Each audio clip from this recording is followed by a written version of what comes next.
Welcome back to Camden Kozeal Outdoors. Watch this. Oh!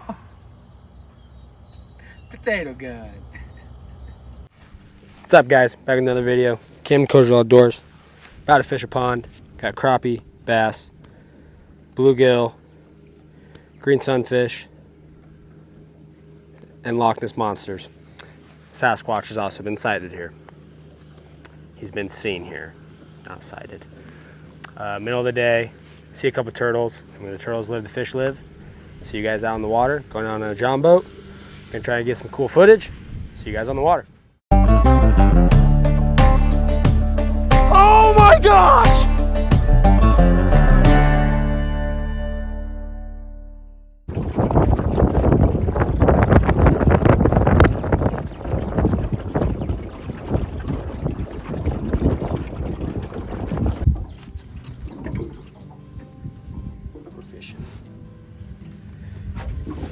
We're fishing and on a mission. All right, I know there's a Mossback Fish Habitat right there. It's a good place for a fish to hang out in the middle of the day. We're gonna see if we can try to catch that fish right there. Stay tuned. We're gonna catch him.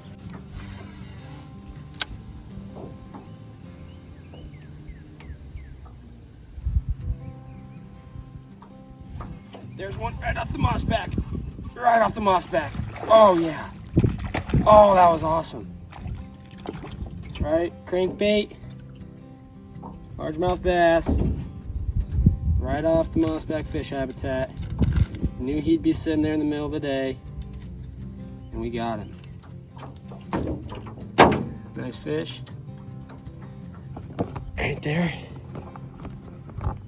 Right off the Mossback. I was laying in the water right there. Fish in the middle of the day, they want cover. Gotta be able to catch them when it's the middle of the day. Let's see if there's another one right there on a jig. It's one of those things where when you have a fish habitat like this, there might be only one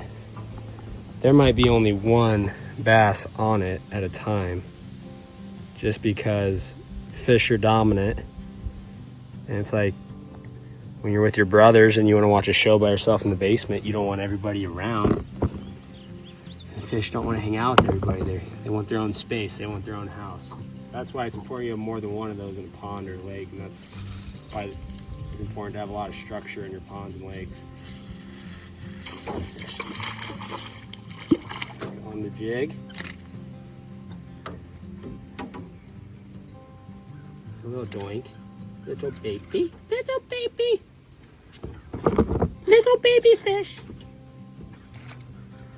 Little baby fish.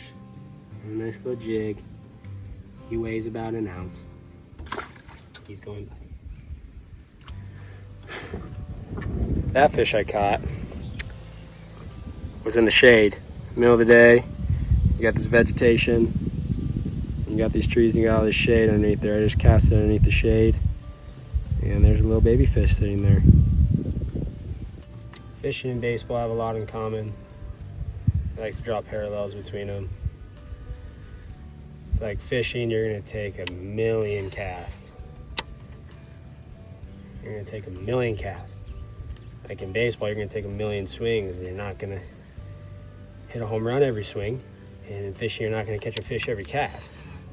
But the fun thing is, the more you practice it, the more you have a chance of success happening.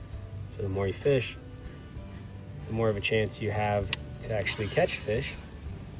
And then the more you spend time in the batting cage, the more chance you have to hit home runs.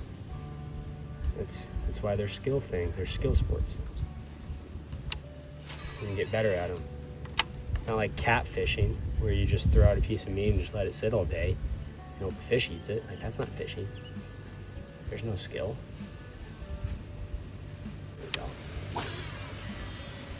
Crankbaits are really good off of rocks. And I see a little rock wall over here. That should be good for some fish. but I really like a jig underneath all these trees, so. Still throwing that crankbait around with the jig. Trying to reel in this crankbait about as slow as possible. Gonna catch a fishy. Gonna catch a fishy. Gonna catch a fishy.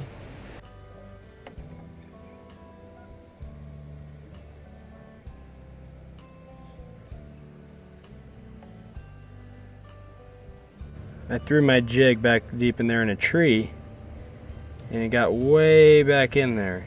And you guys can see down there, there's water underneath the tree, especially in the summertime and after rains when the water level goes up. And there's all this new cover and grass for fish to hide in. The fish will be back there hiding in it. So I think it's important that you fish all that cover, especially when the water levels rise, like I just did, but I couldn't catch them because this jig is poopy. There's one. Got it. Yes, nice. There's fish number 4. 3, 4. I think 3 on camera. So largemouth on the jig. He's hiding the cattails. Kerplunk. He was hiding back in those cattails. Great place to fish in the summer. All right, I'm gonna rank the Razorback baseball team in terms of fishermen. We'll rank 10 guys, and we'll put them on a scale of 1 to 10, how good a fisherman they are. We're gonna start with 10. Okay, number 10.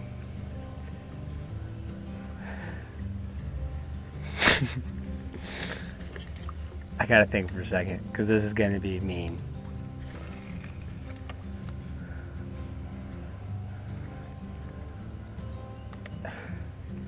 You know what? Let's just name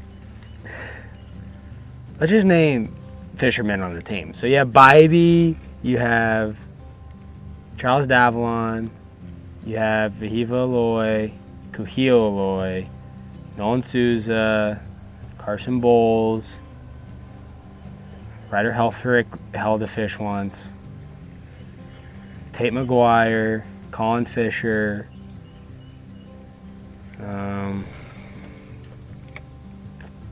I'm definitely missing Brent Iredale, Jackson Farrell, but he's transferring. So I'd say the best out of those bunch that when I'm with them, I'm like, I think they're probably going to catch a fish. I would have to go with Brent Iredale. That kid was not a fisherman, and then he got a fishing pole and some Senkos, and let me tell you, he just started demolishing them. I think it's because he fishes so slow. But Brent Iredale is a really good fisherman. V's really good. He's patient. He fishes slow, but sometimes he'll fish really fast when he has a moving bait. Chuck, I just like watching Chuck hold pictures of fish. I'll show a couple pictures of fish right now, of fish that Chuck has caught. He makes the funniest poses.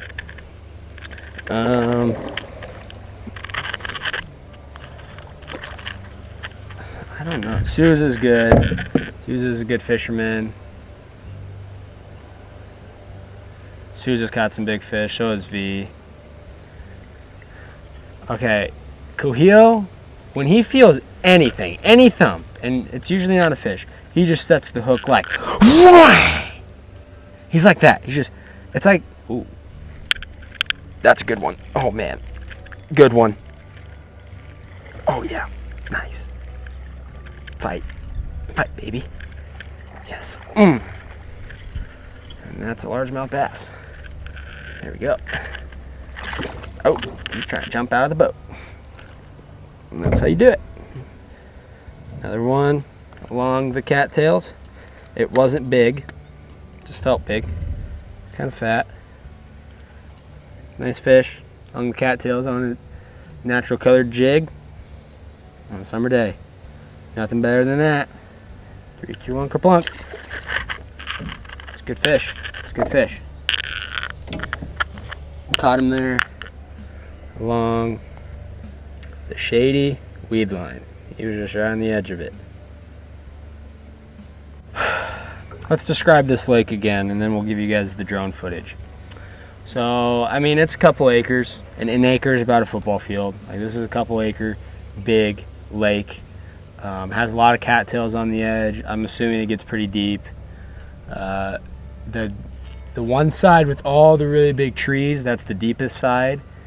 And then the side with all the cattails along the edge, that's the more shallow side. So you can kind of use that information to know where the fish are during the day. Right now I'm fishing the deeper side because it's the middle of the day and it's kind of hot. Whereas like tonight, if I wanted to throw top water, and they'd be up in the shallows looking for bluegill and crawfish and that sort of thing. So I'd fish the other side if it was at night. But it's a nice little pond, kind of out here in the middle of nowhere. There's some lay down cover. There's a couple of trees in the water. There's mossbacks in the water. It's a good little fishery. We are taking some heavy water in the boat right now, but that's okay. If you want to see, why does it keep zooming in?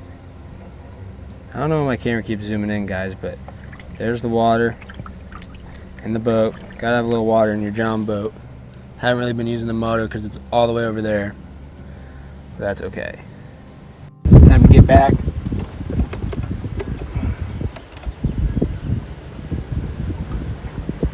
Use this motor and get back really fast.